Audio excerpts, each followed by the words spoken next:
మొత్తం ఎండిపోయిందా? మొత్తం ఎండిపోయింది. 2 ఎకరాలు ఎండిపోయింది. పెట్టిన కాడికి ఎండిపోయింది. పేరు కలమ్మ. ఎవరు? జేనిగా కలమ్మ. తిప్పాలి.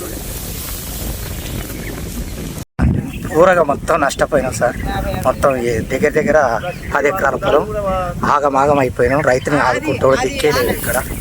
మొత్తం నా పేరు జంగి సత్తే. నాది కూడా పోయింది. నాది కూడా 8 ఎకరాలు 8 ఎకరాలు మొత్తం ప్రభుత్వానికి కోరుతున్నాం. మాకు నష్టపరిహారం ఇవ్వాలని మేము కోరుతున్నాం. అలా దయ, ప్రభుత్వం దయ. మొత్తం మీద నేను సంపాదించింది 8 ఎకరాలు మొత్తం పోయింది.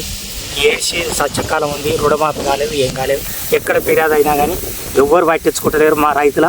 మొత్తం మీద ఇన్ని 4-5 బోర్లు వేస్తే నీళ్ళు వాళ్ళే సుక్క వాళ్ళే తారు తెగినాం. మొత్తం 8 ఎకరాలు మొత్తం పోయింది. వీటికి పెట్టుబడి 4 లక్షలు పెట్టాం.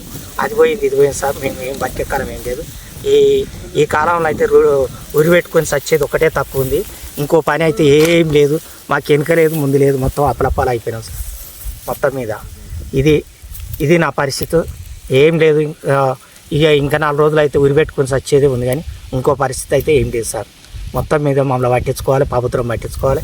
మమ్మల్ని ఆదుకుంటేనే మేమేమన్నా బతాం. నా పేరు జేనిగా సత్తయ్య. నా పరిస్థితి ఇట్లా అయింది సార్. మొత్తం మీద పిల్లలు కూడా మేపుతున్నాం, గొర్రెలు కూడా మేసిపోతున్నాయి.